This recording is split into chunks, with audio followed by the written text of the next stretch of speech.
আমরা যদি প্রকৃত মুসলিম হতে চাই, প্রকৃত মুসলমানের পরিচয় আমাদেরকে যদি গড়ে তুলতে হয়, তাহলে ইসলামী অনুশাসন মানতে হবে। এই জন্য আল্লাহর রাসূল বললেন, অচিরেই এমন এক জামানা আসবে, নামে থাকবে ইসলাম কিন্তু বাস্তবে থাকবে না। নাম হবে যে আমরা মুসলিম, কিন্তু মুসলমানিত্ব আমাদের মধ্যে থাকবে না। মুসলমান হওয়ার জন্য যেই কোয়ালিটিগুলো দরকার, গুণগুলো দরকার, সেগুলো আমাদের মধ্যে থাকবে না। আমাদের সমাজে শুধু মুসলমানই নেওয়া, মুসলমান আর গরু খাওয়া মুসলমান ভরে যাবে। সমাজে মুসলমান সব মুসলমানই নেওয়া আর গরু খাওয়া মুসলমান। প্রকৃত মুসলমানিত্ব আমাদের মধ্যে নাই। ইবাদতের ক্ষেত্রে মুসলমানিত্ব নাই, আচার আচরণ আখলাকের ক্ষেত্রে আমাদের মুসলমানিত্ব নাই। ইবাদতের ক্ষেত্রে মুসলমানিত্ব যদি অর্জন না হয়, কাফের মুশরিকরা আমাদের ভয় পাবে না। আজকে আমরা বলি যে এত মায়ের খাইতেছি আমরা, ওরা আমাদের ভয় পায় না কেন? বলে ইহুদি মাত্র 1 কোটি, মুসলমান 250 কোটি। এরপরেও ইহুদিদের কেন ভয় নাই? আমাদের অবস্থা এরকম কেন? বলে আমাদের অবস্থা এইরকম হওয়ার কারণ হলো যে আমাদের মধ্য থেকে মুসলমানিত্ব বিদায় নিয়েছে। রাসূলুল্লাহ সাল্লাল্লাহু আলাইহি ওয়াসাল্লাম একদিন বলতেছে, অচিরেই কাফেররা মুসলমানদেরকে এমন ভাবে ঘিরে ধরবে যেমনি ভাবে খাবার দস্তরখানে থাকলে চতুর্দিক দিয়ে যেমন মানুষেরা খাবারকে ঘিরে রাখে, অচিরেই কাফেররা মুসলমানদেরকে এইভাবে ঘিরে ধরবে, জুলুম করবে, নিঃশেষ করে দিবে, হত্যা করবে। এর দ্বারা উদ্দেশ্য হলো এইটা। সাহাবা একরাম জিজ্ঞাসা করে, ইয়া রাসূলুল্লাহ সাল্লাল্লাহু আলাইহি ওয়াসাল্লাম, তখন কি মুসলমানদের সংখ্যা কম হবে নাকি? নবীজি বললেন, না, কম হবে না। তবে তাদের এই পরিস্থিতি হওয়ার কারণ কি? বলে তারা মৃত্যুকে ভয় পাবে, তাদের অন্তরে মৃত্যুর ভয় থাকবে, সাথে সাথে বেঁচে থাকার আশা, দুনিয়ার মহব্বত। এই কারণে কাফেররা তাদেরকে এমনি ভাবে চেপে ধরবে। আমাদের সবার অবস্থা কম বেশি এরকম। আমি আমার কথাও বলতেছি, আমরা সবার অবস্থা এরকম। আমাদেরকে মৃত্যুর ভয় এমন ভাবে পেয়ে বসছে, আমরা কেমন যেন মনে করি যে আমি যদি ফাঁক ফোকর দিয়ে থাকি তাইলে মনে হয় আমি জীবনেও কোনোদিন মরবো না। আমি শত্রুর আঘাতে মরি আর না মরি, একটা সময় আমাকে মরতে তো হবে, কোনো সন্দেহ আছে? কিন্তু আজকে গোটা পৃথিবীর মুসলমান, আমাদের মধ্যে মৃত্যুর ভয় এমন ভাবে জেকে বসছে যে মৃত্যুর ভয়ে আমরা আমাদের মুসলিম ভাইরা জুলুমের শিকার হলেও তাদের পক্ষে কথা বলার মতো হিম্মত আমরা করি না। এই হলো আমাদের অবস্থা। আমরা তো ভৌগোলিক দিক দিয়ে পৃথিবীর এমন একটা জায়গায়, আমাদের চতুর্দিকে সীমান্তের বেড়াজাল। এদিক দিয়ে আলহামদুলিল্লাহ আমাদের বাংলাদেশের তরুণ যুবক তৌহিদি জনতা যারা আছে, এরা ইসলাম, মুসলমান এবং নির্যাতিত মুসলমানদের জন্য নিবেদিত প্রাণ। আমার মনে হয় যে যদি নির্যাতিত মুসলমানদের পাশে যদি বাংলাদেশের অবস্থান হতো, এদেশের লক্ষ কোটি তরুণ যুবকেরা, ইমানদারেরা, আমরা ইনশাআল্লাহ আমাদের মজলুম মুসলমান ভাইদের সহযোগিতায় সশস্ত্রভাবে জালেমের বিরুদ্ধে লড়াই করতাম। ঠিক কিনা বলেন? কিন্তু এরপরেও আমাদের ভৌগোলিক কারণে ইচ্ছা থাকলেও যাওয়া কঠিন। কিন্তু আফসোস লাগে, ওই যে হাজার নির্যাতিত মুসলমানদের পাশে সব ইসলামিক কান্ট্রি, কোটি কোটি মুসলমানদের বসবাস, এর মধ্যে একটা দেশ ইহুদিদের দেশ, অথচ মুসলমানেরা কথা বলার হিম্মত নাই। সাহায্য তো বহুদূর, এই কথা বলার সাহস পায় না। কেন নির্বিচারে অন্যায়ভাবে মুসলমানদের হত্যা করতেছ, এই কথাটাও বুক উঁচু করে উঁচু গলায় মুসলমান শাসকরা বলার সাহস পায় না। ঠিক কিনা বলেন?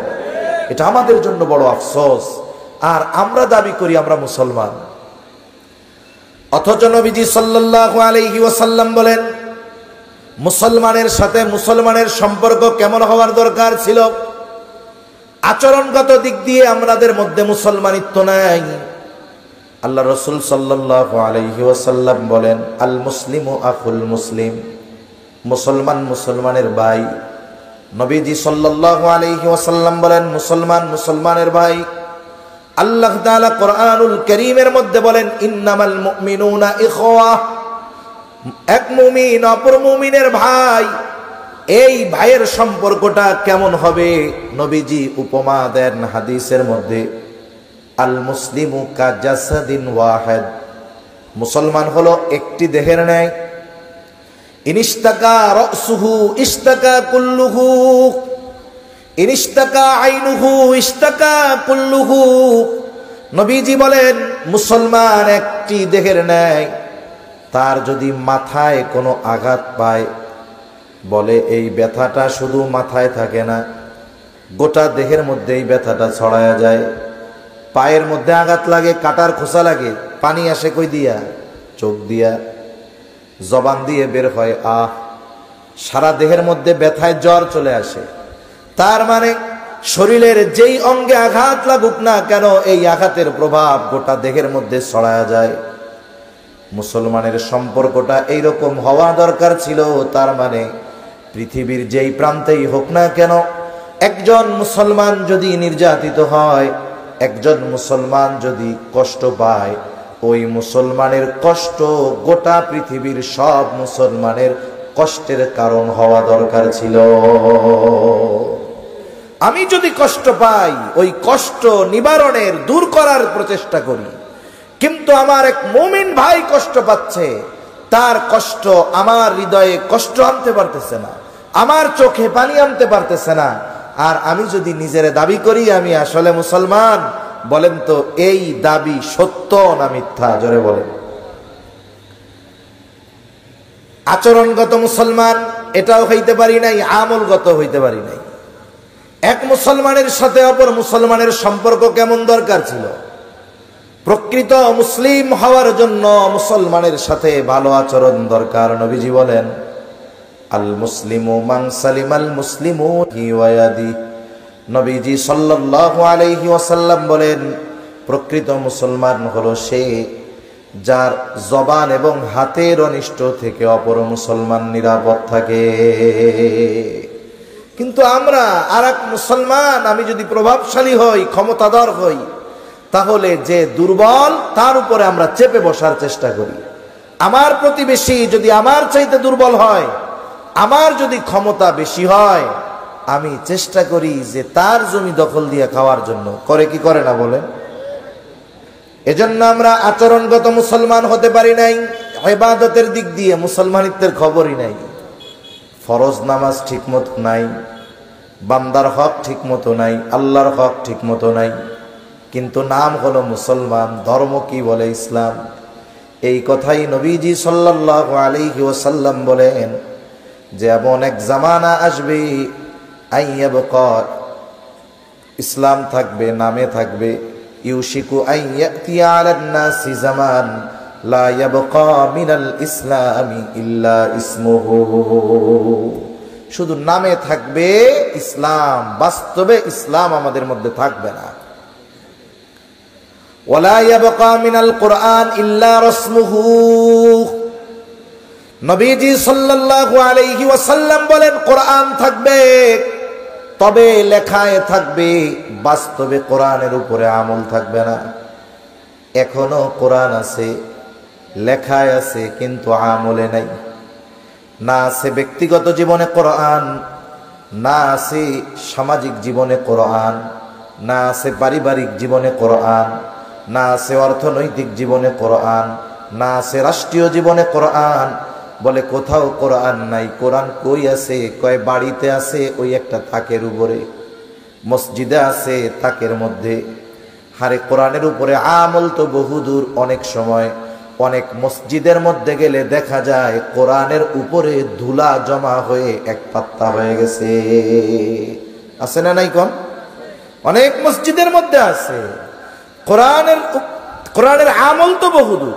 মানুষ একটু যত্ন তো করে মোটামুটি, এইটাও করবে না, এটাও নাই। এজন্য আপনাদের মসজিদগুলোতে যদি কোরআন থাকে, কমপক্ষে একটু যত্ন করে সুন্দর মতো পরিষ্কার করে কোরআনের গিলাফ পরানোর ব্যবস্থাটা করে দিয়েন। না মানুষ পড়ুক আর না পড়ুক, আমল তো বহুদূর। এই লিখিত কোরআনের যত্ন আমাদের মধ্যে আজকে নাই, ঠিক কিনা বলে? শাইখুল হিন্দ মাহমুদুল হাসান দেওবন্দি রহমাতুল্লাহি আলাইহি ইংরেজরা মাল্টা দ্বীপে জেলখানার মধ্যে দীর্ঘদিন আটকায় রাখছে। ওনাকে একটা সময় জিজ্ঞাসা করা হলো, হযরত, মুসলমানদের উপরে এই জুলুম অত্যাচারের কারণটা কি? তিনি বললেন, যত কারণ হোক এর মূল কারণ হলো কোরআন থেকে দূরে সরে যাওয়া। একটা সময় হয়তো আমরা কোরআনের উপরে আমল করতে পারি নাই, কিন্তু প্রত্যেক ঘরে ঘরে সকালবেলায় কোরআনের তিলাওয়াত হইতো, ঠিক না? মসজিদের মধ্যে মক্তবগুলো প্রাণবন্ত ছিল। অনেক এলাকায় তো এখন মক্তব নাই, অনেক বাড়িতে, অধিকাংশ বাড়িতে এখন সকালবেলায় কোরআনের তিলাওয়াতের আওয়াজও নাই। একটু চিন্তা করে দেখেন, যেখানে কোরআন আল্লাহ নাজিল করেছিলেন ইমামদারদের সংবিধান হিসাবে, ব্যক্তিগত জীবন থেকে নিয়ে রাষ্ট্র জীবন পর্যন্ত এই কোরআন অনুযায়ী নিজেদেরকে পরিচালনা করার জন্য, ওই পরিচালনা তো বহুদূর, আমরা কোরআনটা ঠিকমতো তিলাওয়াত করি না। এই হলো আমাদের অবস্থা। এখন বলেন, আমরা যদি তিলাওয়াত না করি, একটা সময় কি হবে? আলেমরা মারা যাবে, মুরব্বীরা মারা যাবে, কোরআন তিলাওয়াতের লোক থাকবে না। আলেমরা দুনিয়া থেকে চলে যাবে, কোরআন বোঝানোর লোক থাকবে না, বোঝার লোক থাকবে না। এভাবে আস্তে আস্তে আলেমদের মৃত্যুর মাধ্যমে এই দুনিয়া থেকে আল্লাহ ইলমকে উঠায় নিয়ে যাবেন। কোন কথা থেকে গেছি? যে নবীজি সাল্লাল্লাহু আলাইহি ওয়াসাল্লাম বলেন, লা তাকুমুস সাআ হাত্তা ইয়াকবাদুল ইলম, ততক্ষণ পর্যন্ত কিয়ামত হবে না যতক্ষণ না আল্লাহ তাআলা ইলম উঠায় নিয়ে যাবে। ইলম উঠবে কেমনে? এক রাত্রেই হঠাৎ করে কোরআন আল্লাহ উঠায় নিয়ে যাবে না, কোরআনের লেখাগুলো মুছে যাবে না, বরং দুনিয়া থেকে আলেমদেরকে উঠায় নেওয়ার মাধ্যমে আল্লাহ তাআলা ইলম উঠায় নিয়ে যাবে। যখন আলেমরা দুনিয়া থেকে চলে যাবে, অবস্থা কি হবে? নবীজি এক হাদিসের মধ্যে বলেন, ইন্নাল্লাহা লা ইয়াকবিদুল ইলমা ইনতিজাআন ইয়ানতাজিউহু মিনাল ইবাদ। রাসূল সাল্লাল্লাহু আলাইহি ওয়াসাল্লাম বলেন, আল্লাহ তাআলা তার বান্দাদের অন্তর থেকে ইলম উঠায় নিয়ে যান না, ওয়ালাকিন ইয়াকবিদুল ইলমা বিকবদিল উলামা, তবে আল্লাহ তাআলা আলেমদেরকে উঠায় নেওয়ার মাধ্যমে ইলম উঠায় নিয়ে যায়। যখন এই আলেমরা চলে যায় তখন কি হবে?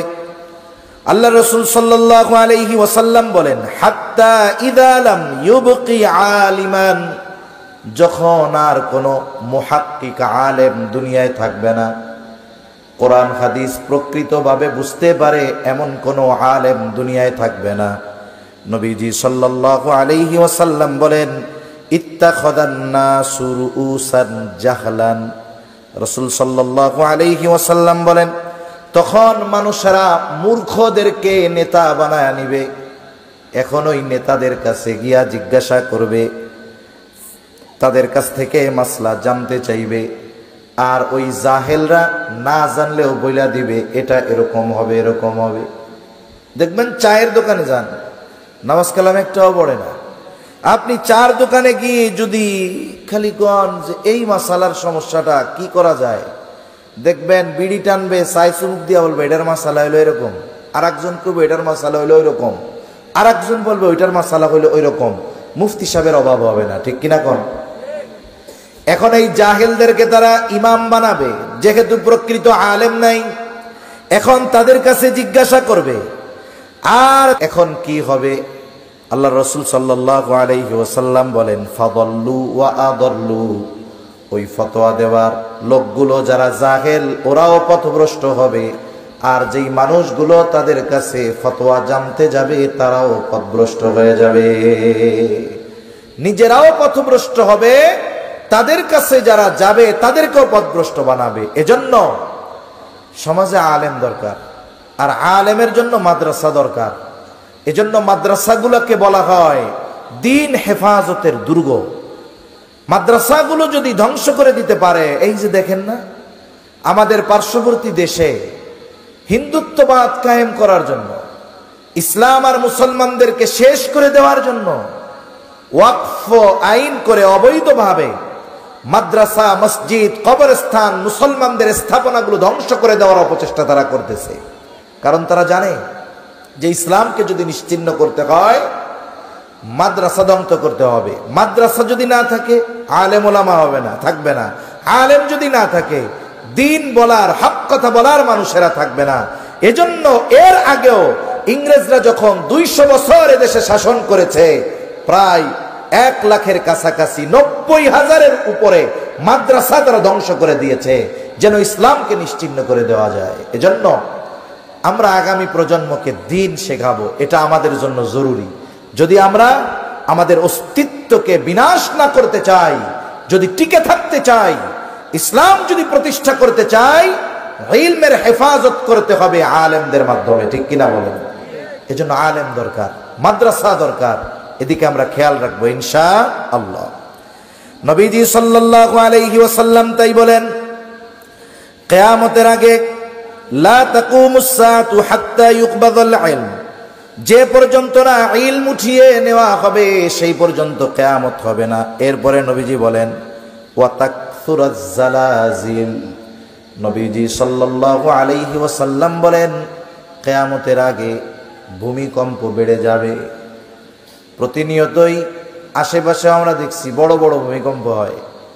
মায়ানমার, থাইল্যান্ডে ভূমিকম্প হলো, কয়েক বছর আগে তুরস্কে ভূমিকম্প হলো।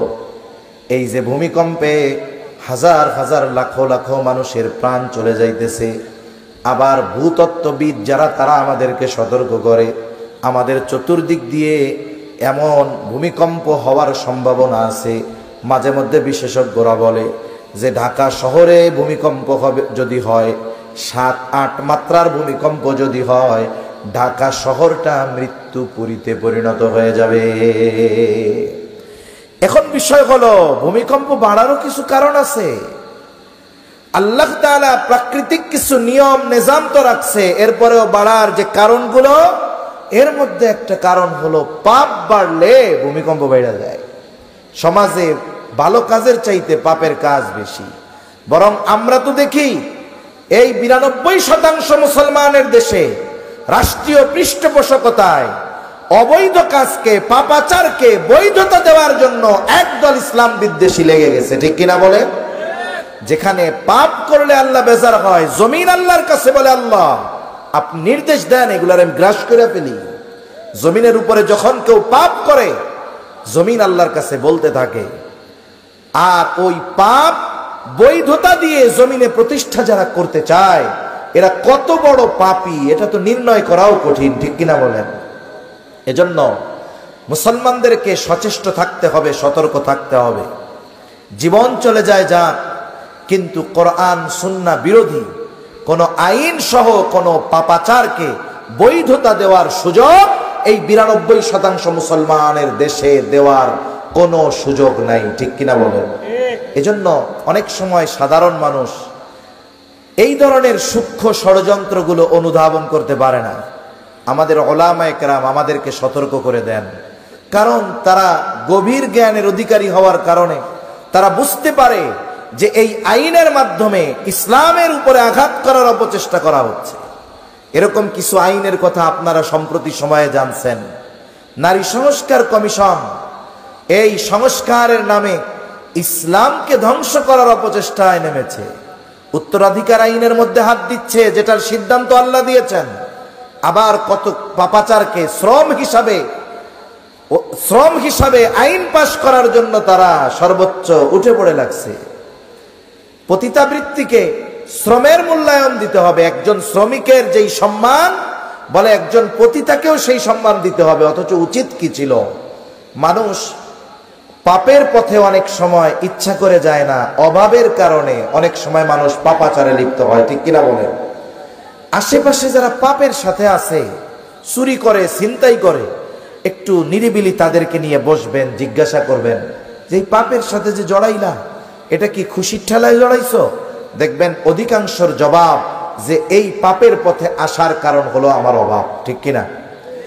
এই যে দুশ্চরিত্রা নারী যারা পতিতাবৃত্তিতে জড়িয়ে গেছে, উচিত তো ছিল গভর্নমেন্টের এই মানুষগুলার জন্য তারা যেন ওই পথ থেকে ফিরে এসে তাদের জীবন জীবিকার ব্যবস্থা করা বৈধ পন্থায়, তাদের জন্য কর্মসংস্থান তৈরি করা, অথচ উল্টা কি করা হচ্ছে?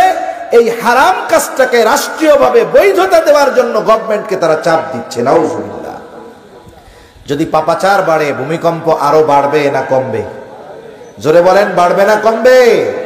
এজন্য মনে রাখতে হবে, পাপ থেকে যদি না সরি বাঁচার উপায় নাই।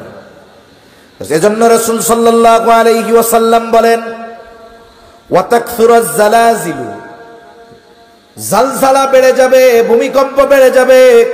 এরপরে নবীজি বলেন, ওয়া তাকারাবাজ জামান, নবীজি সাল্লাল্লাহু আলাইহি ওয়াসাল্লাম বলেন, সময় সংকুচিত হয়ে যাবে। আর এক হাদিসের মধ্যে আসছে, নবীজি সাল্লাল্লাহু আলাইহি ওয়াসাল্লাম বলেন, কিয়ামতের আগে দিন যাবে ঘন্টার মতো। একটা দিন কেমন যেন 1 ঘন্টার মতো মধ্যে চলে যাবে এমন মনে হবে। সপ্তাহ চলে যাবে দিনের মতো, 1 সপ্তাহকে মনে হবে একদিন, মাসকে মনে হবে সপ্তাহের মতো, আর বছরকে মনে হবে মাসের মতো, যুগকে মনে হবে বছরের মতো। তার মানে সময় অতি দ্রুত আমাদের মধ্য থেকে চলে যাবে। আল্লাহ রাসূল সাল্লাল্লাহু আলাইহি ওয়াসাল্লাম তাই বলেন, ওয়া তাকারাবাজ জামান, সময় সংকুচিত হয়ে যাবে। আমাদের কাছে বড় সময়গুলাকে মনে হবে এটা অতি দ্রুত কেমন করে চলে গেল। এখনের জামানাটা ওইরকম, সময় থেকে নিয়ে কেমন যেন সময়টা খুব দ্রুত চলে যেতেছে। সেই 2019 সালের ডিসেম্বরে শুরু হয়েছিল, 20 সাল, দেখতে দেখতে এখন 25 সাল চলতেছে। 6 বছর চলে গেল কেমনে, একেবারে মনে হইল এই যে সেই দিন। হায়াত এরকম। এটা হলো কেমনে যায়? বলে সময়ের বরকত আল্লাহ তাআলা উঠায় নেয়। অনেক মানুষ দেখবেন অল্প সময়ে অনেক কাজ করে, তার সময়ে বরকত হয়। আবার অনেক মানুষ আছে সময়ের বরকত তাদের থেকে উঠে যায়, অনেক সময়ে সে ছোট কাজও সম্পাদন করতে পারে না। কিয়ামতের আগে এরকম হয়ে যাবে। সময়ের বরকত যেহেতু উঠে যাবে, সুতরাং মনে হবে যে সময়টা সংকুচিত হয়ে গেছে, অল্প সময়ের মধ্যে চলে যাইতেছে। এরপরে নবীজি বলেন, ওয়া তাযহারাল ফিতান, একের পর এক ফিতনা প্রকাশ পাবে। কিয়ামতের আগে বড় বড় ফিতনা আসবে, এখনো একের পর এক ফিতনা আসতেছে। মাঝে মধ্যে নারীর ফিতনা, ইন্টারনেটের ফিতনা, প্রযুক্তির ফিতনা। কিয়ামত যখন নিকটবর্তী হবে, বড় বড় কিছু ফিতনা দেখা দিবে। ইয়াজুজ মাজুজের ফিতনা, দাজ্জালের ফিতনা, এই ধরনের অনেক ফিতনা কিয়ামতের আগে প্রকাশ পাবে। এই সময়গুলোতে ইমানদারদের সচেষ্ট থাকা দরকার, সতর্ক থাকা দরকার। আল্লাহ তাআলার কাছে ফিতনা থেকে বেঁচে থাকার জন্য দোয়া করা দরকার। কিয়ামতের আগে সবচেয়ে বড় ফিতনা হবে দাজ্জালের ফিতনা। দাজ্জালের ফিতনা হবে সবচেয়ে বড় ফিতনা। আজকে আধুনিক প্রযুক্তি আস্তে আস্তে দাজ্জালের আগমনকে স্বাভাবিকরণ করার অপচেষ্টা করতেছে। এই যে ইহুদিরা মসজিদুল আকসা ভেঙে দিতে চায়, মসজিদুল আকসার যেই পুরাতন যেই মসজিদ, এটা ভেঙে তারা 3rd টেম্পল, 3য় মন্দির, উপাসনালয় নির্মাণ করতে চায়। তাদের বিশ্বাস হলো এই উপাসনালয় নির্মাণের পরে তাদের ত্রাণকর্তা মসিহে দাজ্জালের আগমন ঘটবে। তারা তাদের ত্রাণকর্তা হিসাবে ভাবে দাজ্জালকে। দাজ্জালের আগমনের মাধ্যমে গোটা পৃথিবীর উপরে তাদের কর্তৃত্ব প্রতিষ্ঠিত হবে। দাজ্জাল আসবে, আল্লাহ রাসূল সাল্লাল্লাহু আলাইহি ওয়াসাল্লামের হাদিস, আসবে দাজ্জাল। কিন্তু আসার আগে একটা ক্ষেত্র, একটা প্রেক্ষাপট এই ইহুদিরা পৃথিবীর মধ্যে তৈরি করার অপচেষ্টা করতেছে। আজকে প্রযুক্তির যত উন্নতি, এগুলো দাজ্জাল আগমনের প্রেক্ষাপট তৈরির অন্যতম মাধ্যম। এখন আপনারা বলতে পারেন যে হুজুর, তাইলে কি এই প্রযুক্তিগুলা থেকে আমরা দূরে সরে থাকবো? বলে না, আপনি যদি শত্রু সম্পর্কে না জানেন, তাইলে শত্রু চিনবেন কেমনে, শত্রুর মোকাবেলা করবেন কেমনে? এজন্য আমাকে আপনাকে কিছু বিষয় জানতে হবে, কিন্তু ওই বিষয়গুলার ফাঁদে পা দেওয়া যাবে না। বিষ খাইলে মানুষ মরে যায়। আপনি যদি বিষের সম্পর্কে না জানেন, তাইলে ওই বিষ খাওয়ার মতো ভুল আমার আপনার মাধ্যমেও হয়ে যেতে পারে, ঠিক কিনা বলেন? এজন্য প্রযুক্তির ব্যবহার করবেন, কিন্তু প্রযুক্তির ফাঁদে যদি কেউ পড়ে যায় তাহলে জীবন নিঃশেষ হয়ে যাবে। আমরা অনেক সময় দেখি অনেকে ফেসবুক, ইন্টারনেট, মোবাইলে গেমস এইসবের ফাঁদে পড়ে জীবনটাকে শেষ করে ফেলে। হয় কি হয় না? কত ধরনের অকারেন্স হয়, কত ধরনের অপরাধ হয়। এক সময় একটা গেমসও বের হয়েছিল, ব্লু হোয়েল নাকি নাম। এই গেমস খেলতে খেলতে নাকি আত্মহত্যা করে ফেলতো। তাহলে চিন্তা করেন, এটা আমি আপনি জানি, এজন্য আমি আপনি সতর্ক, আমার অধীনস্থদের সতর্ক করতে পারবো, কিন্তু এর ক্ষতি যদি আমি না জানতাম এই ফাঁদে হয়তো আমি আপনি পড়ে যেতে পারতাম। এজন্য প্রযুক্তির ব্যবহারেরও মাত্রা আছে। অধিক যদি ব্যবহারের মধ্যে জড়ায়া যায় এটা আমার আপনার জন্য ধ্বংসের কারণ হয়ে যেতে পারে। এরপরে নবীজি বলেন ওয়ায়াকসুরাল হারজ, হারজ বেড়ে যাবে। হারজ মানে কি? নবীজিকে জিজ্ঞাসা করা হলো হারজ কি? নবীজি সাল্লাল্লাহু আলাইহি ওয়াসাল্লাম বলেন হত্যা বেড়ে যাবে, হত্যা। কিয়ামতের আগে বিনা কারণে হত্যা বেড়ে যাবে। রাসূলুল্লাহ সাল্লাল্লাহু আলাইহি ওয়াসাল্লাম জানায় দেন এমন অবস্থা হবে, একজন মানুষকে হত্যা করা হবে কিন্তু লোকটা জানবে না কেন আমাকে হত্যা করা হলো। আবার যে হত্যা করবে সেও জানবে না আমি কেন এই ব্যক্তিকে হত্যা করলাম। মানে একজনকে মেরে ফেলাবে আর ওই লোক জানবে না যে আমারে কেন মারলো। আবার যে মারছে সেও জানবে না যে আমি কোন কারণে এই লোকটারে মারলাম। তার মানে অন্যায়ভাবে বিচার বহির্ভূত হত্যা বেড়ে যাবে। আজকে গোটা দুনিয়ার দিকে খেয়াল করেন, বিশেষ করে নিরস্ত্র মজলুম মুসলমানদের উপরে যেই নির্বিচারে গণহত্যা গাজায় চলেছে, অর্ধ লক্ষের উপরে মুসলমান, শিশু, নারী, বৃদ্ধ, নিরস্ত্র মানুষদের হত্যা করা হয়েছে যুদ্ধের নামে, নাউজুবিল্লাহ। অথচ যুদ্ধ হবে তো সেনাবাহিনী আর সেনাবাহিনীর মধ্যে। এক দেশের সেনা অপর দেশের সেনাদের সাথে যুদ্ধ হবে। আন্তর্জাতিক যুদ্ধ আইন যেটা, এখানেও অন্যায়ভাবে কাউকে হত্যা করার নির্দেশনা নাই, নিষেধ আছে। নিরস্ত্র নিরহ সাধারণ মানুষের উপরে বোমা হামলা চালানো, গুলি চালানো, এটা আন্তর্জাতিকভাবে নিষিদ্ধ। আর এই আন্তর্জাতিকভাবে এটা নিষিদ্ধ হওয়ার আগে রাসূলুল্লাহ সাল্লাল্লাহু আলাইহি ওয়াসাল্লাম যুদ্ধের নিয়ম কানুনের কথা জানায় দিয়েছেন। নবীজি সাল্লাল্লাহু আলাইহি ওয়াসাল্লাম যখন কোথাও সেনাবাহিনী পাঠাইতেন, সেনাবাহিনী পাঠানোর সময় নবীজি তাদেরকে নির্দেশনা দিতেন যে খবরদার চলার পথে রাস্তায় কোনো গাছ কাটবা না, কোনো ফসল নষ্ট করবা না, কোনো জীবজন্তু নিরহ প্রাণী হত্যা করবা না, নারীদের হত্যা করবা না, শিশুদের হত্যা করবা না, বৃদ্ধদের হত্যা করবা না, নিরস্ত্র মানুষকে উপরে আক্রমণ করবা না। যুদ্ধের ময়দানে যাদের সাথে যুদ্ধ হবে, লড়াই হবে, প্রতিপক্ষের কেউ যদি তোমাদের অস্ত্রের আঘাতে মারা যায়, খবরদার তার লাশটাকে তোমরা বিকৃত করবা না। নবীজি সাল্লাল্লাহু আলাইহি ওয়াসাল্লাম ১৫০০ বছর আগে যুদ্ধ আইন জানায় দিয়েছেন। অথচ এই যে গাজার মধ্যে হাজার হাজার শিশুদেরকে হত্যা করা হলো, নারীদের হত্যা করা হলো, নিরস্ত্র মানুষদের হত্যা করা হলো, গোটা পৃথিবীর মানবাধিকার সংগঠনগুলা থেকে উল্লেখযোগ্য কোনো প্রতিবাদ আমাদের চোখে পড়ে না। কেন? আমরা মুসলমান, এই জন্য। এরপরে দেখেন আমাদের পার্শ্ববর্তী দেশে কি শুরু হয়েছে। কাশ্মীরের পেহেলগাঁও, ওই জায়গায় দর্শনার্থীরা গেছে, একদল সশস্ত্র মানুষ তাদেরকে হত্যা করে ফেলছে, সন্ত্রাসীরা তাদের হত্যা করেছে। আচ্ছা, হত্যা কে করলো, কারা করলো, কেন করলো, বিস্তারিত সব তদন্ত হওয়ার আগেই দোষটা পায় দেওয়া হলো মুসলমানদের উপরে। বলা হলো যে ধর্মীয় পরিচয় জিজ্ঞাসা করে করে হত্যা করছে, মুসলিম হইলে মারে নাই, হিন্দু হইলে মারছে। অথচ এক প্রতিবেদনে দেখলাম মারা গেছে ২৬ জন, এর মধ্যে ১৫ জন হলো মুসলমান, এর মধ্যে ১৫ জন মুসলমান। তাইলে ধর্মীয় পরিচয় জিজ্ঞাসা করে করে হত্যা করছে, এটা হলো তাদের বানোয়াট মিথ্যা একটা কথা, মুসলমানদের উপরে এই হত্যাযজ্ঞ চাপিয়ে দেওয়ার অপচেষ্টা। এরপরেও যদি কেউ অন্যায়ভাবে হত্যা করে, এর সমর্থন পৃথিবীর কেউ দিবে না, ইসলামও দেয় না, কোন মুসলমান এটা সমর্থন করে না।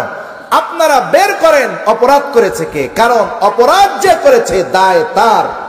অপরাধীর অপরাধের কারণে গোটা মুসলিম জাতির উপরে এই দায় চাপানো, এটা নিঃসন্দেহে বড় জুলুম, ঠিক কিনা বলেন? মূলত তারা তো মুসলমানদেরকে নিঃশেষ করতে চায়, এজন্য সুযোগ পাইলেই মুসলমানদের উপরে দোষ চাপায়। এরপরে কি শুরু হইল? আইন হবে, আইন আছে যেহেতু তদন্ত সাপেক্ষে অপরাধীদের বিচার হবে। আজকেও আমি 5টা খবর হবে, কমপক্ষে 5টা ভারতের। বসে আছে এক ভাই এক জায়গায়, একটু আগে দেখতেছি ওইটা, এক ভাই বসে আছে বাড়ির সামনে, মুসলমান, একজন মুসলিম হিন্দু, সে একটা চাইনিজ কুড়ালাইনা তারে কুপাইয়া জায়গায় হত্যা করে ফেলছে। বলে কেন? বলে 26 জনের প্রতিশোধ, 26,000 মারবো। এরপরে প্রকাশ্যভাবে হত্যা করে 2 ভাইকে একজন মেরে ফেলছে, প্রকাশ্য লাইভ দিছে, কয় 2 জন মারছি, টার্গেট হইল 26,000। একটু চিন্তা করেন, একটা রাষ্ট্রের আইন কত ভঙ্গুর হলে হত্যা করার পরে লাইভে দেয়, দিনের বেলায় প্রকাশ্য হত্যা করে, আবার অস্ত্র হাতে নিয়ে অন্যান্য মুসলমানদেরকে খুঁজে বেড়াচ্ছে হত্যা করার জন্য, অথচ আইন শৃঙ্খলা বাহিনী এইটার কোনো ব্যবস্থা গ্রহণ করতেছে না। এই তো অবস্থা কিয়ামতের আগে হবে, যে ওই লোকটা এমনিতেই বাড়ির সামনে বসেছিল, ওরে হত্যা করলো, আর যে হত্যা করেছে বাস্তবেই কিন্তু হত্যার মূল কারণ ওর নিজেরও জানা নাই। আর এটা আমাদের উপরে বেশি চলতেছে, মুসলমানদের উপরে। এক সময় হয়তো মুসলমানদের দেয়ালে পিঠ ঠেকবে, তখন হুঁশ হবে যে না, আর মার খাওয়া যাবে না, এখন প্রতিবাদ করতে হবে, ঠিক কিনা বলেন? তা নবীজি সাল্লাল্লাহু আলাইহি ওয়াসাল্লাম বলেন, কিয়ামতের আগে হারজ বেড়ে যাবে, হারজ বেড়ে যাবে, হত্যা বেড়ে যাবে, অন্যায়ভাবে হত্যা। এরপরে নবীজি বলেন, কিয়ামতের নিকটবর্তী সময় একটা সময় হবে, মানুষের সম্পদ এত বেড়ে যাবে যে মানুষ সম্পদ রাখার জায়গা পাবে না। মানুষ যে দান সাদকা করবে, দান সাদকা করার মতো মানুষও খুঁজে পাবে না। এখন তো আপনাদের কাছে মসজিদের জন্য মাঝে মধ্যে চাওয়া হয়, মাদ্রাসার জন্য চাওয়া হয়, দ্বীনি কাজের জন্য চাওয়া হয়, কিন্তু কিয়ামতের আগে এমন একটা সময় আসবে, নবীজি সাল্লাল্লাহু আলাইহি ওয়াসাল্লাম বলেন, হাত্তা ইয়াকসুরা ফীকুমুল মাল ফায়াফিদু।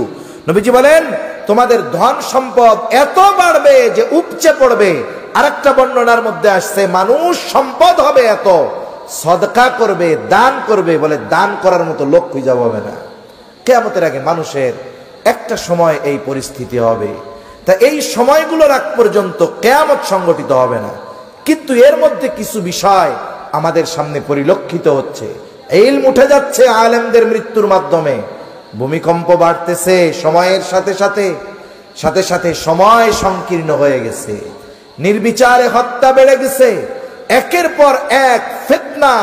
তাসবিহ দানা ছিঁড়ে গেলে যেমন একটার পর একটা তাসবির দানা পড়ে, ওই রকম ভাবে একটার পর একটা ফিতনা এই পৃথিবীবাসী বিশেষ করে মুসলমানদের উপরে পতিত হচ্ছে, ঠিক কিনা বলেন?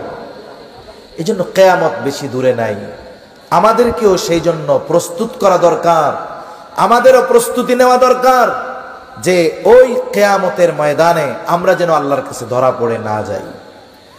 তাহলে আয়াত তিলাওয়াত করেছিলাম সূরা লুকমানের শেষ আয়াত। আল্লাহ রাব্বুল আলামিন বলেন, ইন্নাল্লাহা ইনদাহু ইলমুস সাআহ ওয়া ইউনাজ্জিলুল গায়থ। আল্লাহ রাব্বুল আলামিনের কাছেই আছে কিয়ামতের ইলম, কিয়ামতের সুনির্দিষ্ট সময় কেউ জানে না। জানে কে? জোরে বলেন, আরো জোরে বলেন, কে জানে? কিন্তু কিয়ামতের আগে কি আলামতগুলো, এই কয়েকটা আলামত আমরা জানতে পারলাম, যাতে করে কিয়ামতের জন্য আমাদের প্রস্তুতি নেওয়া সহজ হয়, আমাদেরকে প্রস্তুত করা আমাদের জন্য যেন সহজ হয়। এজন্য কয়েকটা আলামতের কথা বললাম। এরপরে আল্লাহ তাআলা বলেন, ওয়া ইউনাজ্জিলুল গায়থ। আর তিনি কোথায় বৃষ্টি বর্ষণ করবেন এটা আল্লাহ তাআলা জানেন, অন্য কেউ জানে না। এজন্য মেঘ হলেই বৃষ্টি হয় না। অনেক সময় আমাদের মাথার উপরে মেঘ দেখা যায়, কিন্তু আল্লাহ তাআলা বৃষ্টি দেয় আর এক জায়গায়। আর বৃষ্টি হওয়া এটা আল্লাহ তাআলার পক্ষ থেকে খুশির আলামত। হাদিসের মধ্যে আসছে, আল্লাহ তাআলা খুশি হইলে কি করেন? আল্লাহ তাআলা খুশি হইলে যদি কোনো বান্দার উপরে খুশি হয়, বলে তার বাড়িতে আল্লাহ মেহমান পাঠায় দেয়। তার মানে বাড়িতে মেহমান আসা এটা আল্লাহ তাআলার সন্তুষ্টির লক্ষণ। আবার আল্লাহ তাআলা যখন বান্দার উপরে খুশি হয়, আল্লাহ তাআলা তখন বৃষ্টি দান করে। এজন্য আমরাও আল্লাহর কাছে দোয়া করব, যেহেতু কৃষি নির্ভর এলাকা আপনাদের, যথাসময়ে যদি বৃষ্টি হয় তাহলে ফসল উৎপাদন ভালো হয়। আল্লাহ তাআলার কাছে এজন্য দোয়া করা যে আল্লাহ আপনি আমাদেরকে যথাসময়ে যথেষ্ট পরিমাণ বৃষ্টি দান করেন। আবার বৃষ্টি হইতে হইতে মাঝে মধ্যে এমন বৃষ্টি হয়, বৃষ্টির ঠেলায় বন্যা হয়ে যায়। অনেক জায়গা হয় কি হয় না? অতিবৃষ্টি যেমন ক্ষতিকর, অনাবৃষ্টিও তো ওরকম ক্ষতিকর। এজন্য আল্লাহ তাআলার কাছে দোয়া করা। আর মেঘ হইলেই এই চিন্তা না করা যে এখনই ডাইলা পড়বো। মেঘ হইলে বৃষ্টি হবে কিনা বা ওই মেঘ কোথায় বৃষ্টি দিবে, এটাও আল্লাহ তাআলার পক্ষ থেকে ফয়সালা। এরপরে আল্লাহ তাআলা বলেন ওয়ায়ালামু মা ফিল আরহাম, গর্ভের ভিতরে ছেলে না মেয়ে, মায়ের পেটে ছেলে না মেয়ে, এটা দুনিয়ার কেউ জানে না। জানে কে? জোরে বলেন, আরো জোরে বলেন, জানে কে? আধুনিক প্রযুক্তি এটা বলতে পারে আকৃতি পাওয়ার পরে, কিন্তু যখন মায়ের গর্ভে ওই সন্তান মিশ্রিত কীট পানি হিসাবে থাকে, রক্তপিণ্ড হিসাবে থাকে, মাংসপিণ্ড হিসাবে থাকে, ওই সময়ও আল্ট্রাসোনোগ্রামের মাধ্যমে জানা যায় না মায়ের গর্ভে ছেলে হবে নাকি মেয়ে হবে।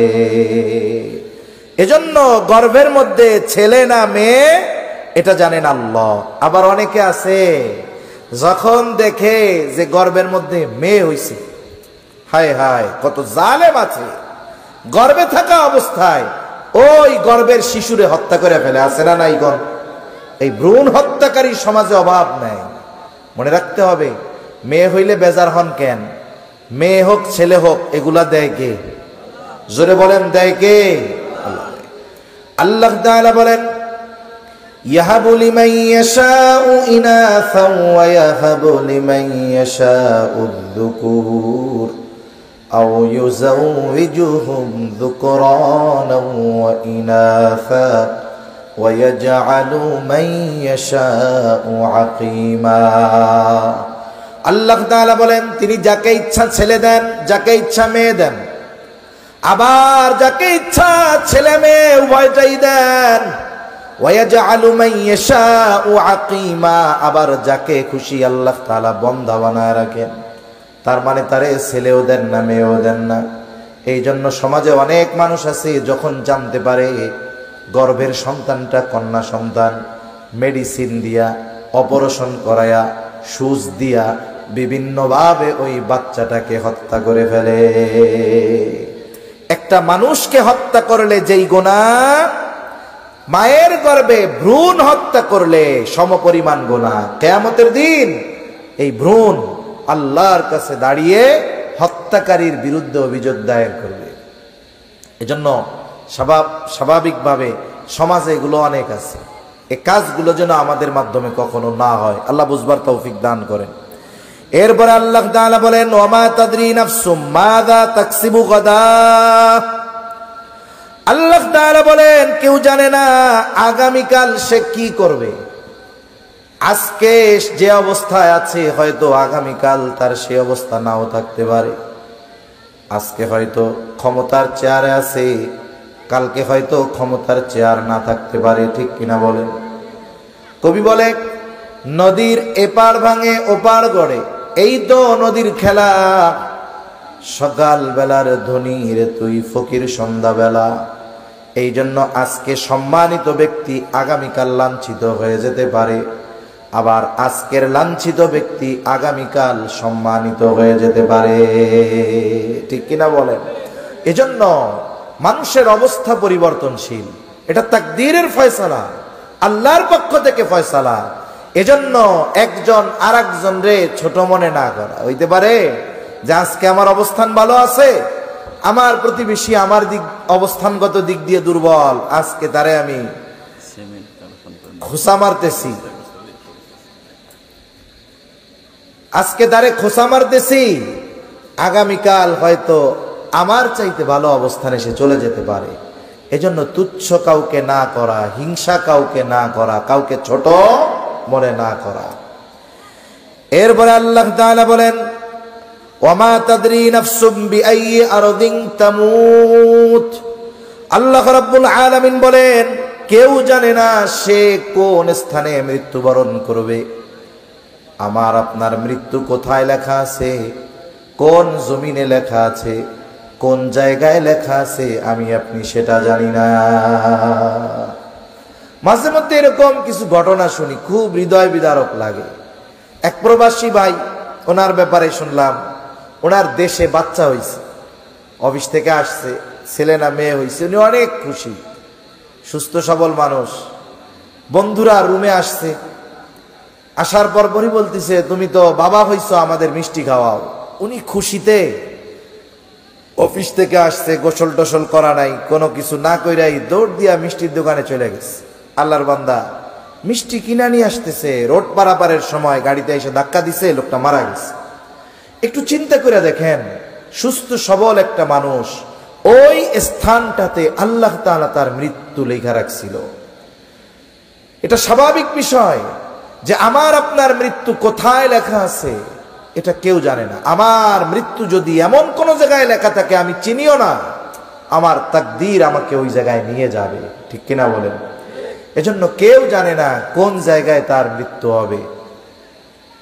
তবে সর্বদা মৃত্যুর জন্য প্রস্তুত থাকা দরকার। এই পাঁচটা ইলম, এই পাঁচটা বিষয়ের ইলম একমাত্র যার কাছে আছে তিনি কে? এক বর্ণনায় আসছে, তাফসীরের মধ্যেও আসছে যে মানুষের মৃত্যু ওই জায়গায় হয়, কবর ওই জায়গায় হয় যেই জায়গার মাটি দিয়ে তারে বানানো হয়। তার মানে আমার আপনার জন্য আল্লাহ তাআলা মৃত্যুর একটি সুনির্দিষ্ট স্থান রেখে দিয়েছেন। সময়ও যেমন সুনির্দিষ্ট, আমার আপনার মৃত্যুর স্থানটাও সুনির্দিষ্ট, কিন্তু আমাদের অজানা।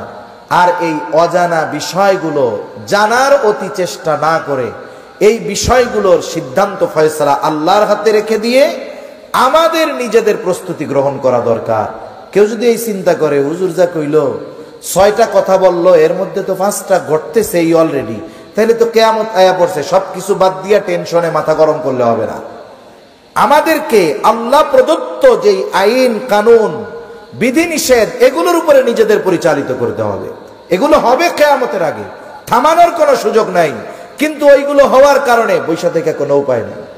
একজন বয়ান করতেছে এরকম খুব আকারে আখেরি জামানার ফিতনাগুলো নিয়ে, যে ওই পর্যন্ত কিয়ামত হবে না যতক্ষণ না মুশরিকদের সাথে আমাদের যুদ্ধ হবে।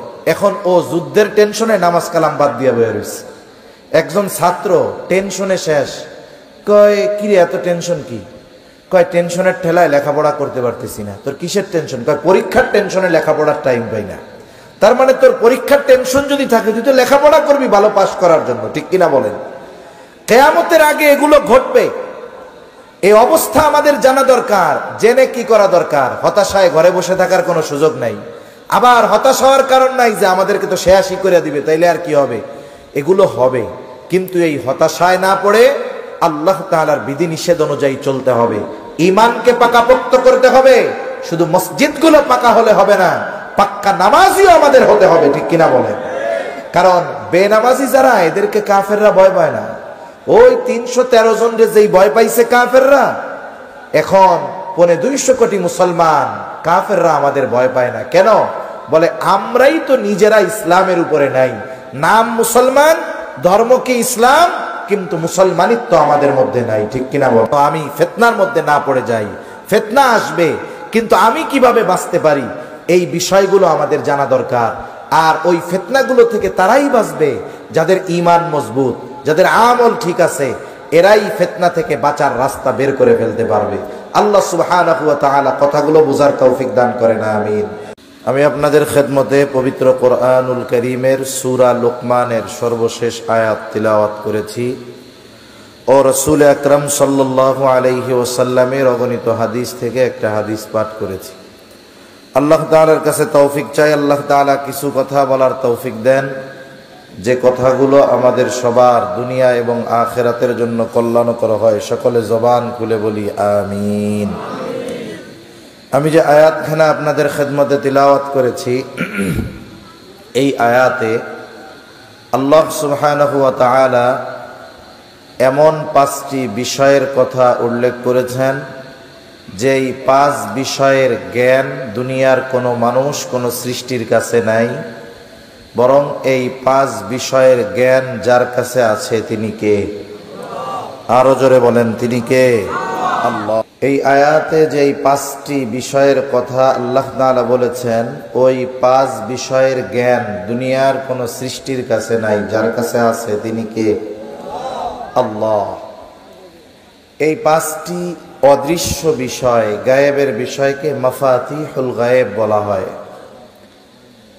হাদিসের মধ্যে এই 5টি বিষয়ের জ্ঞানকে মাফাতিহুল গায়েব বলে অভিহিত করা হয়েছে। আর আল্লাহ তাআলা হলেন আলিমুল গায়েব, গায়েবের ইলম সব আল্লাহ তাআলার কাছে। আমাদের দেশে কিছু ভাই আছে যারা নবীজি সাল্লাল্লাহু আলাইহি ওয়াসাল্লামের ব্যাপারে এই বিশ্বাস লালন করে যে নবীজির কাছে গায়েবের ইলম আছে। গায়েবের ইলম এক জিনিস, আর গায়েবের খবর আর এক জিনিস।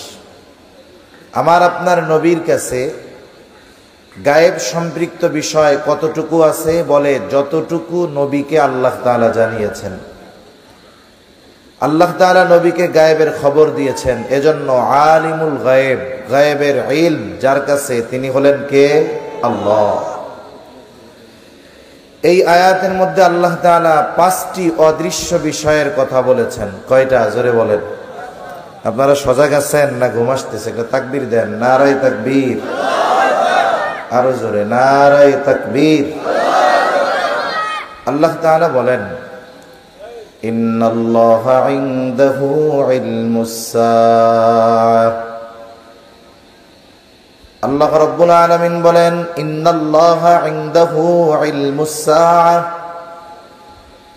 নিশ্চয় কিয়ামত কখন হবে এই ইলম আল্লাহ তাআলার কাছে। তার মানে কিয়ামত কখন হবে, এই কিয়ামতের সুনির্দিষ্ট সময় যিনি জানেন তিনি কে? ওয়ায়ুনাজ্জিলুল গায়থ, মেঘ হলেই বৃষ্টি হয় না, আকাশে ডাকাডাকি করলে কালো হয়ে গেলেই বৃষ্টি হয় না। অনেক সময় দেখা যায় আকাশে মেঘ নাই কিন্তু বৃষ্টি আছে, হয় কি হয় না? রোদও আছে, বৃষ্টিও আছে।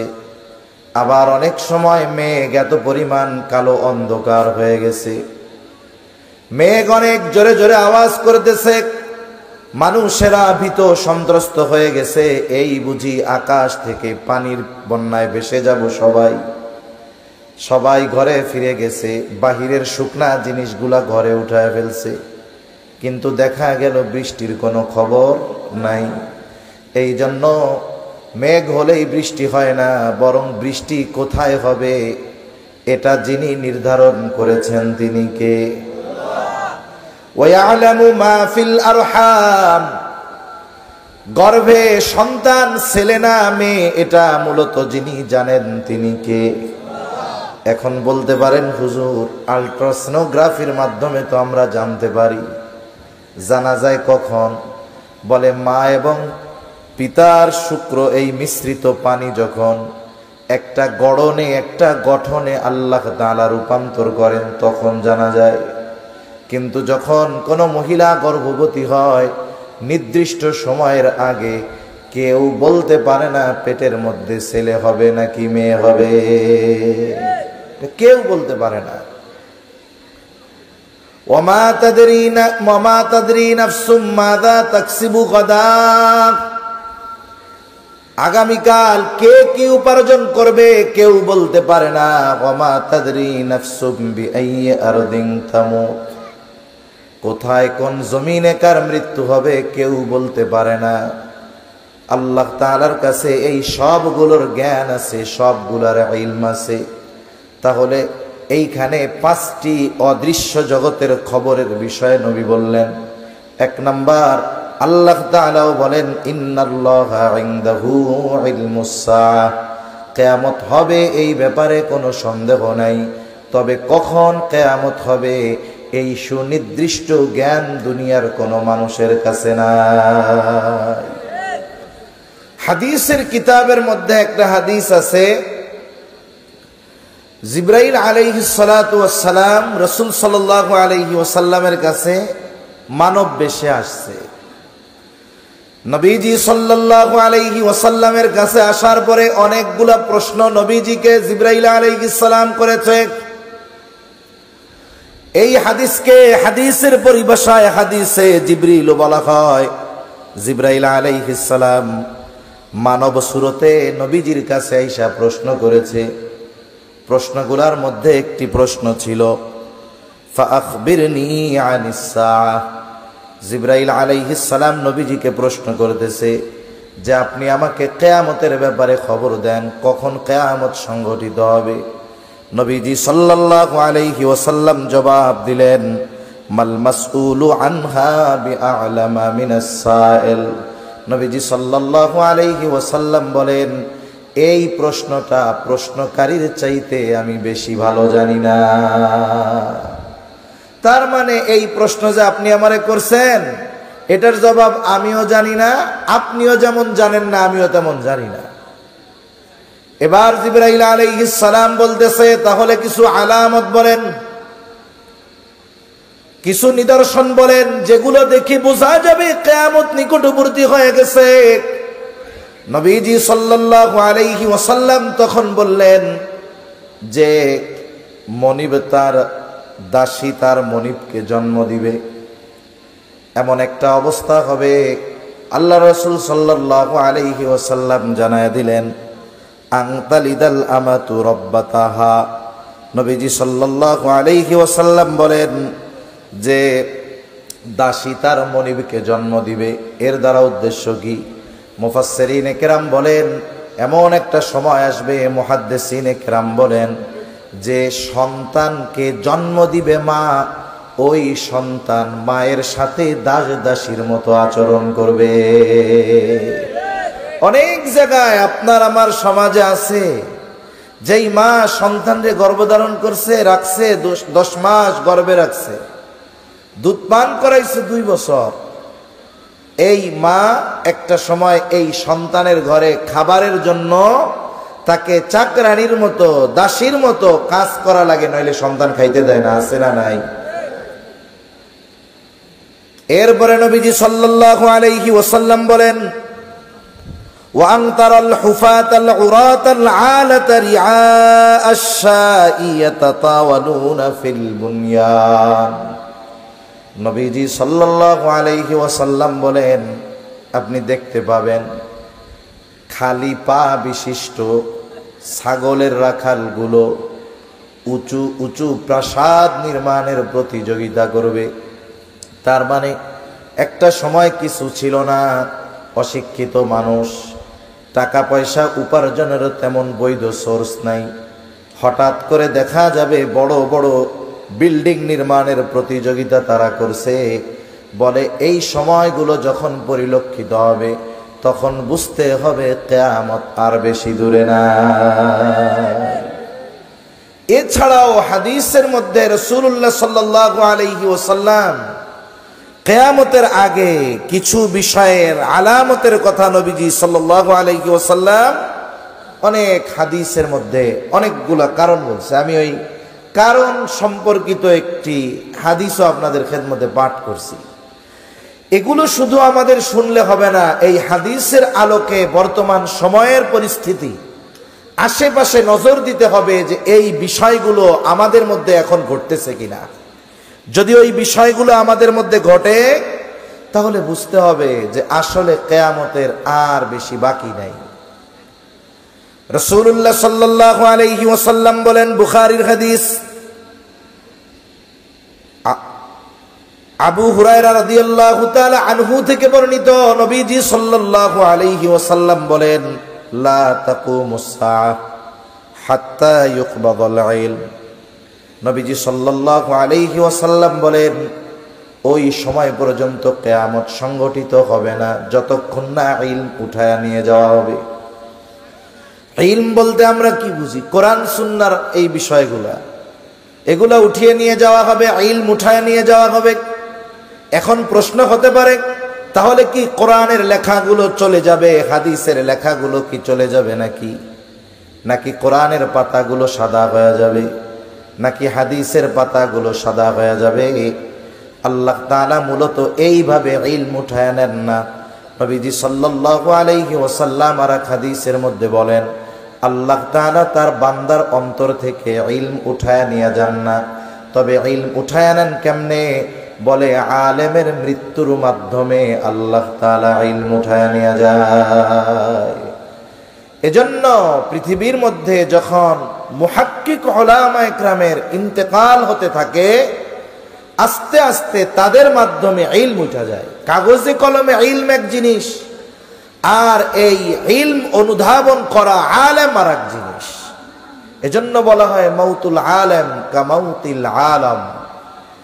আলেমের মৃত্যু যেন আলমের মৃত্যুর মতো। একজন আলেমের মৃত্যু মানে কেমন যেন পৃথিবীর মৃত্যু সংগঠিত হয়ে যাচ্ছে। এজন্য সম্প্রতি সময় আমরা দেখেছি, বিশেষ করে 2000 সালের পর থেকে নিয়ে এই 24-25 বছর বাংলাদেশের শীর্ষস্থানীয় উলামায়ে কেরাম একেবারে অতি অল্প সময়ের মধ্যে ধীরে ধীরে আমাদের থেকে বিদায় নিয়েছে। এজন্য যেই সমস্ত মুরব্বী উলামায়ে কেরাম বেঁচে আছে, আমাদেরকে তাদের কদর করা দরকার, তাদের মূল্যায়ন করা দরকার। সাথে সাথে আগামী প্রজন্ম যেন ইলম শূন্য না হয়ে যায়, আমাদের আগামী প্রজন্মকে দ্বীন শেখানোর দরকার।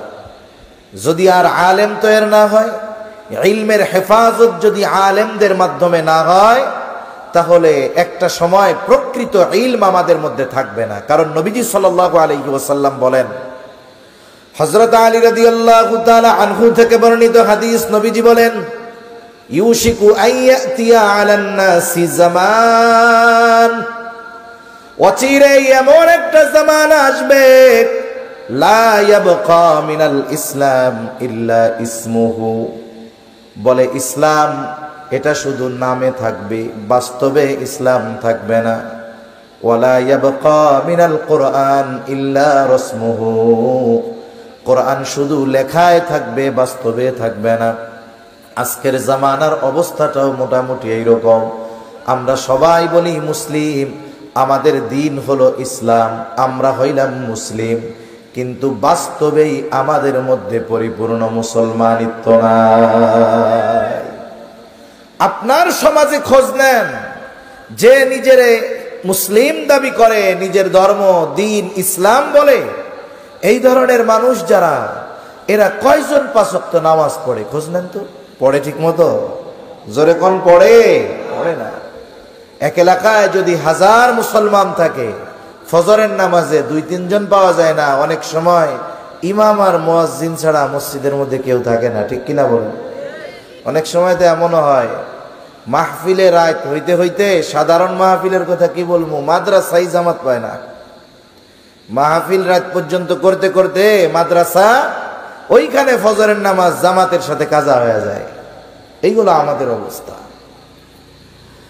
এজন্য আমরা যদি প্রকৃত মুসলিম হতে চাই, প্রকৃত মুসলমানের পরিচয় আমাদেরকে যদি গড়ে তুলতে হয়, তাহলে ইসলামী অনুশাসন মানতে হবে। এই জন্য আল্লাহর রাসূল বললেন, অচিরেই এমন এক জামানা আসবে, নামে থাকবে ইসলাম কিন্তু বাস্তবে থাকবে না। নাম হবে যে আমরা মুসলিম, কিন্তু মুসলমানিত্ব আমাদের মধ্যে থাকবে না।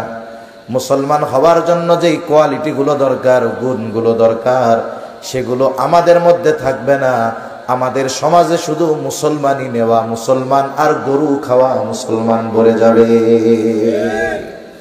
সমাজে মুসলমান, সব মুসলমানই নেওয়া আর গরু খাওয়া মুসলমান। প্রকৃত মুসলমানিত্ব আমাদের মধ্যে নাই। ইবাদতের ক্ষেত্রে মুসলমানিত্ব নাই, আচার আচরণ আখলাকের ক্ষেত্রে আমাদের মুসলমানিত্ব নাই। ইবাদতের ক্ষেত্রে মুসলমানিত্ব যদি অর্জন না হয়, কাফের মুশরিকরা আমাদের ভয় পাবে না। আজকে আমরা বলি যে এত মায়ের খাইতেছি আমরা, ওরা আমাদের ভয় পায় না কেন? বলে ইহুদি মাত্র 1 কোটি, মুসলমান 250 কোটি। এরপরেও ইহুদিদের কেন ভয় নাই? আমাদের অবস্থা এরকম কেন? বলে আমাদের অবস্থা এইরকম হওয়ার কারণ হলো, যে আমাদের মধ্য থেকে মুসলমানিত্ব বিদায় নিয়েছে। রাসূলুল্লাহ সাল্লাল্লাহু আলাইহি ওয়াসাল্লাম একদিন বলতেছে, অচিরেই কাফেররা মুসলমানদেরকে এমন ভাবে ঘিরে ধরবে যেমনি ভাবে খাবার দস্তরখানে থাকলে চতুর্দিক দিয়ে যেমন মানুষেরা খাবারকে ঘিরে রাখে, অচিরেই কাফেররা মুসলমানদেরকে এইভাবে ঘিরে ধরবে, জুলুম করবে, নিঃশেষ করে দিবে, হত্যা করবে। এর দ্বারা উদ্দেশ্য হলো এইটা। সাহাবা একরাম জিজ্ঞাসা করে, ইয়া রাসূলুল্লাহ সাল্লাল্লাহু আলাইহি ওয়াসাল্লাম, তখন কি মুসলমানদের সংখ্যা কম হবে নাকি? নবীজি বললেন, না, কম হবে না। তবে তাদের এই পরিস্থিতি হওয়ার কারণ কি? বলে তারা মৃত্যুকে ভয় পাবে, তাদের অন্তরে মৃত্যুর ভয় থাকবে, সাথে সাথে বেঁচে থাকার আশা, দুনিয়ার মহব্বত। এই কারণে কাফেররা তাদেরকে এমনি ভাবে চেপে ধরবে। আমাদের সবার অবস্থা কম বেশি এরকম। আমি আমার কথাও বলতেছি, আমরা সবার অবস্থা এরকম। আমাদেরকে মৃত্যুর ভয় এমন ভাবে পেয়ে বসছে, আমরা কেমন যেন মনে করি যে আমি যদি ফাঁক ফকর দিয়ে থাকি তাইলে মনে হয় আমি জীবনেও কোনোদিন মরবো না। আমি শত্রুর আঘাতে মরি আর না মরি, একটা সময় আমাকে মরতে তো হবে, কোনো সন্দেহ আছে? কিন্তু আজকে গোটা পৃথিবীর মুসলমান, আমাদের মধ্যে মৃত্যুর ভয় এমন ভাবে জেকে বসছে যে মৃত্যুর ভয়ে আমরা আমাদের মুসলিম ভাইরা জুলুমের শিকার হলেও তাদের পক্ষে কথা বলার মতো হিম্মত আমরা করি না। এই হলো আমাদের অবস্থা। আমরা তো ভৌগোলিক দিক দিয়ে পৃথিবীর এমন একটা জায়গায়, আমাদের চতুর্দিকে সীমান্তের বেড়াজাল। এদিক দিয়ে আলহামদুলিল্লাহ আমাদের বাংলাদেশের তরুণ যুবক তৌহিদি জনতা যারা আছে, এরা ইসলাম, মুসলমান এবং নির্যাতিত মুসলমানদের জন্য নিবেদিত প্রাণ। আমার মনে হয় যে যদি নির্যাতিত মুসলমানদের পাশে যদি বাংলাদেশের অবস্থান হতো, এদেশের লক্ষ কোটি তরুণ যুবকেরা, ইমানদারেরা, আমরা ইনশাআল্লাহ আমাদের মজলুম মুসলমান ভাইদের সহযোগিতায় সশস্ত্রভাবে জালেমের বিরুদ্ধে লড়াই করতাম। ঠিক কিনা বলেন? কিন্তু এরপরেও আমাদের ভৌগোলিক কারণে ইচ্ছা থাকলেও যাওয়া কঠিন। কিন্তু আফসোস লাগে, ওই যে হাজার নির্যাতিত মুসলমানদের পাশে সব ইসলামিক কান্ট্রি, কোটি কোটি মুসলমানদের বসবাস, এর মধ্যে একটা দেশ ইহুদিদের দেশ, অথচ মুসলমানেরা কথা বলার হিম্মত নেই। সাহায্য তো বহুদূর, এই কথা বলার সাহস পায় না। কেন নির্বিচারে অন্যায়ভাবে মুসলমানদের হত্যা করতেছ, এই কথাটাও বুক উঁচু করে উঁচু গলায় মুসলমান শাসকরা বলার সাহস পায় না। ঠিক কিনা বলেন? এটা আমাদের জন্য বড় আফসোস। আর আমরা দাবি করি আমরা মুসলমান, অথচ নবীজি সাল্লাল্লাহু আলাইহি ওয়াসাল্লাম বলেন মুসলমানের সাথে মুসলমানের সম্পর্ক কেমন হওয়ার দরকার ছিল।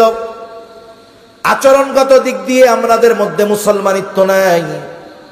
আল্লাহ রসুল সাল্লাল্লাহু আলাইহি ওয়াসাল্লাম বলেন, আল মুসলিমু আখুল মুসলিম, মুসলমান মুসলমানের ভাই। নবীজি সাল্লাল্লাহু আলাইহি ওয়াসাল্লাম বলেন, মুসলমান মুসলমানের ভাই।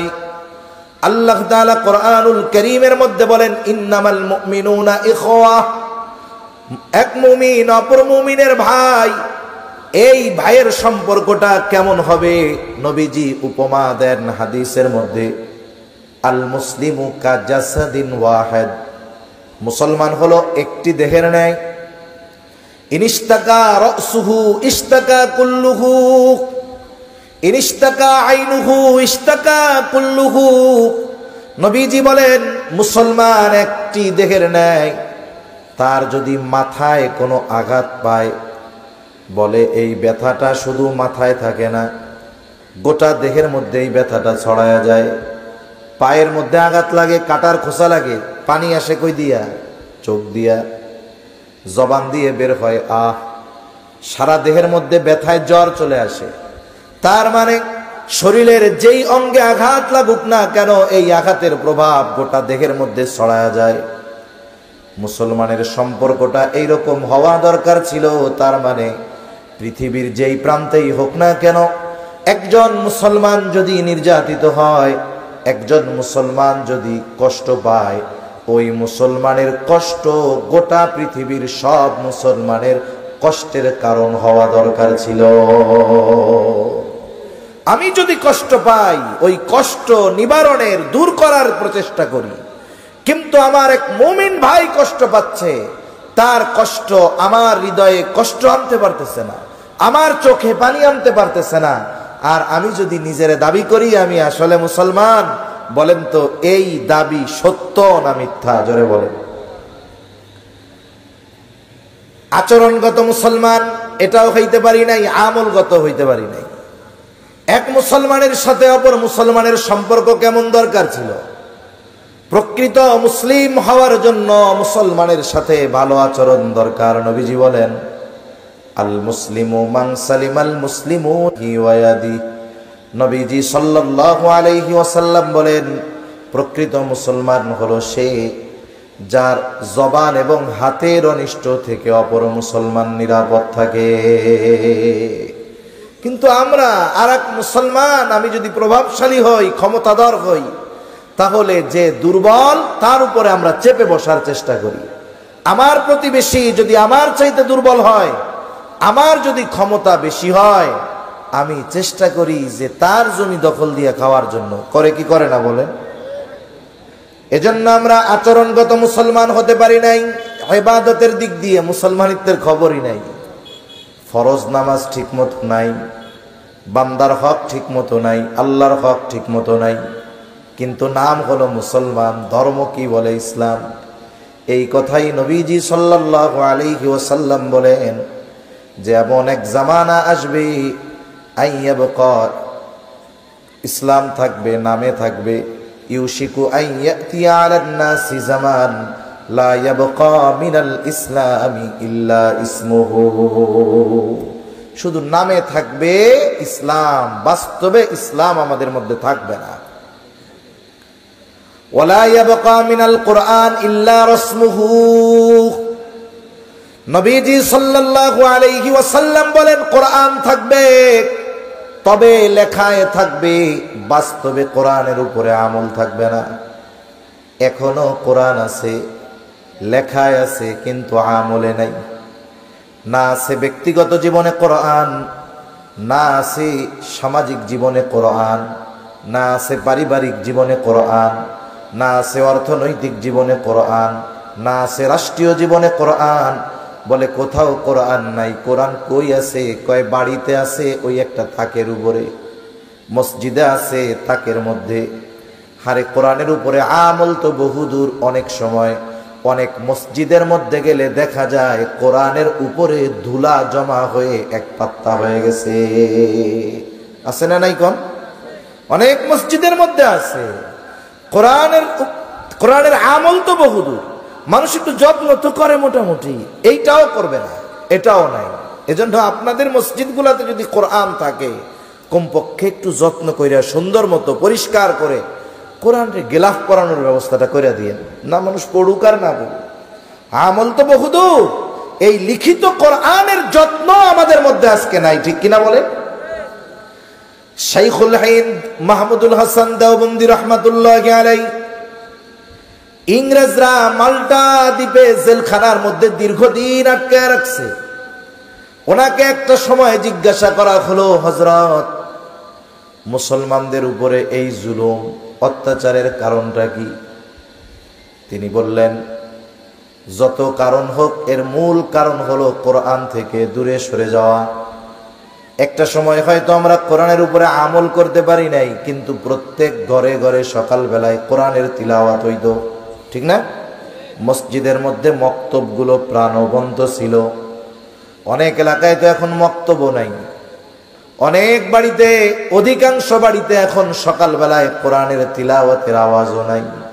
একটু চিন্তা করে দেখেন, যেখানে কোরআন আল্লাহ নাজিল করেছিলেন ইমামদারদের সংবিধান হিসাবে, ব্যক্তিগত জীবন থেকে নিয়ে রাষ্ট্র জীবন পর্যন্ত এই কোরআন অনুযায়ী নিজেদেরকে পরিচালনা করার জন্য, ওই পরিচালনা তো বহুদূর। আমরা কোরআনটা ঠিক মতো তিলাওয়াত করি না।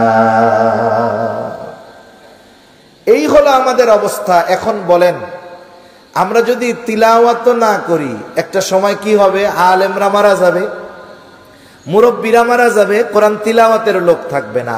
আলেমরা দুনিয়া থেকে চলে যাবে, কোরআন বোঝানোর লোক থাকবে না, বোঝার লোক থাকবে না। এভাবে আস্তে আস্তে আলেমদের মৃত্যুর মাধ্যমে এই দুনিয়া থেকে আল্লাহ ইলমকে উঠায় নিয়ে যাবেন। কোন কথা থেকে গেছি? যে নবীজি সাল্লাল্লাহু আলাইহি ওয়াসাল্লাম বলেন, লা তাকুমুস সাআ হাত্তা ইয়াকবাদুল ইলম, ততক্ষণ পর্যন্ত কিয়ামত হবে না যতক্ষণ না আল্লাহ তাআলা ইলম উঠায় নিয়ে যাবে। ইলম উঠবে কেমনে? এক রাত্রেই হঠাৎ করে কোরআন আল্লাহ উঠায় নিয়ে যাবে না, কোরআনের লেখাগুলো মুছে যাবে না, বরং দুনিয়া থেকে আলেমদেরকে উঠায় নেওয়ার মাধ্যমে আল্লাহ তাআলা ইলম উঠায় নিয়ে যাবে। যখন আলেমরা দুনিয়া থেকে চলে যাবে অবস্থা কি হবে? নবীজি এক হাদিসের মধ্যে বলেন, ইন্নাল্লাহা লা ইয়াকবিদুল ইলমা ইনতিজাআন ইয়ানতাজিউহু মিনাল ইবাদ। রাসূল সাল্লাল্লাহু আলাইহি ওয়াসাল্লাম বলেন, আল্লাহ তাআলা তার বান্দাদের অন্তর থেকে ইলম উঠায় নিয়ে যান না, ওয়ালাকিন ইয়াকবিদুল ইলমা বিকবদিল উলামা, তবে আল্লাহ তাআলা আলেমদেরকে উঠায় নেওয়ার মাধ্যমে ইলম উঠায় নিয়ে যায়। যখন এই আলেমরা চলে যায় তখন কি হবে? আল্লাহ রাসূল সাল্লাল্লাহু আলাইহি ওয়াসাল্লাম বলেন, হাত্তা ইযা লাম ইউবকি আলিমান, যখন আর কোনো মুহাক্কিক আলেম দুনিয়ায় থাকবে না, কোরআন হাদিস প্রকৃতভাবে বুঝতে পারে এমন কোনো আলেম দুনিয়ায় থাকবে না, নবীজি সাল্লাল্লাহু আলাইহি ওয়াসাল্লাম বলেন, ইত্তাখাযান নাসু রুউসান জাহলান। রাসূল সাল্লাল্লাহু আলাইহি ওয়াসাল্লাম বলেন, তখন মানুষেরা মূর্খদেরকে নেতা বানায় নিবে। এখন ওই নেতাদের কাছে গিয়া জিজ্ঞাসা করবে, তাদের কাছ থেকে মাসলা জানতে চাইবে, আর ওই জাহেলরা না জানলেও বইলা দিবে এটা এরকম হবে, এরকম হবে। দেখবেন চায়ের দোকানে যান, নামাজ কালাম একটাও পড়ে না, আপনি চার দোকানে গিয়ে যদি খালি কোন যে এই মাসালার সমস্যাটা কি করা যায়, দেখবেন বিড়ি টানবে, চাই চুমুক দিয়া বলবে এটার মাসালা হইলো এরকম, আর একজন কবে এটার মাসালা হইলো ওই রকম, আর একজন বলবে ওইটার মাসালা হইলো ওই রকম। মুফতি সাহেবের অভাব হবে না, ঠিক কিনা কোন? এখন এই জাহেলদেরকে তারা ইমাম বানাবে, যেহেতু প্রকৃত আলেম নাই, এখন তাদের কাছে জিজ্ঞাসা করবে। আর এখন কি হবে? আল্লাহ রাসূল সাল্লাল্লাহু আলাইহি ওয়াসাল্লাম বলেন, ফাদাল্লু ওয়া আদাল্লু, ওই ফতোয়া দেওয়ার লোকগুলো যারা জাহেল ওরাও পথভ্রষ্ট হবে, আর যেই মানুষগুলো তাদের কাছে ফতোয়া জানতে যাবে তারাও পথভ্রষ্ট হয়ে যাবে, নিজেরাও পথভ্রষ্ট হবে, তাদের কাছে যারা যাবে তাদেরকেও পথভ্রষ্ট বানাবে। এজন্য সমাজে আলেম দরকার, আর আলেমের জন্য মাদ্রাসা দরকার। এজন্য মাদ্রাসাগুলোকে বলা হয় দ্বীন হেফাজতের দুর্গ। মাদ্রাসাগুলো যদি ধ্বংস করে দিতে পারে, এই যে দেখেন না আমাদের পার্শ্ববর্তী দেশে হিন্দুত্ববাদ কায়েম করার জন্য, ইসলাম আর মুসলমানদেরকে শেষ করে দেওয়ার জন্য ওয়াকফ আইন করে অবৈধভাবে মাদ্রাসা, মসজিদ, কবরস্থান, মুসলমানদের স্থাপনাগুলো ধ্বংস করে দেওয়ার অপচেষ্টা তারা করতেছে। কারণ তারা জানে যে ইসলামকে যদি নিশ্চিহ্ন করতে হয় মাদ্রাসা ধ্বংস করতে হবে। মাদ্রাসা যদি না থাকে আলেম ওলামা হবে না, থাকবে না। আলেম যদি না থাকে দিন বলার, হক কথা বলার মানুষেরা থাকবে না। এজন্য এর আগেও ইংরেজরা যখন 200 বছর এদেশে শাসন করেছে, প্রায় 1 লাখের কাছাকাছি 90,000-এর উপরে মাদ্রাসা তারা ধ্বংস করে দিয়েছে, যেন ইসলামকে নিশ্চিহ্ন করে দেওয়া যায়। এজন্য আমরা আগামী প্রজন্মকে দিন শেখাবো, এটা আমাদের জন্য জরুরি। যদি আমরা আমাদের অস্তিত্বকে বিনাশ না করতে চাই, যদি টিকে থাকতে চাই, ইসলাম যদি প্রতিষ্ঠা করতে চাই, ইলমের হেফাজত করতে হবে আলেমদের মাধ্যমে, ঠিক কিনা বলেন? এজন্য আলেম দরকার, মাদ্রাসা দরকার, এদিকে আমরা খেয়াল রাখবো ইনশাআল্লাহ।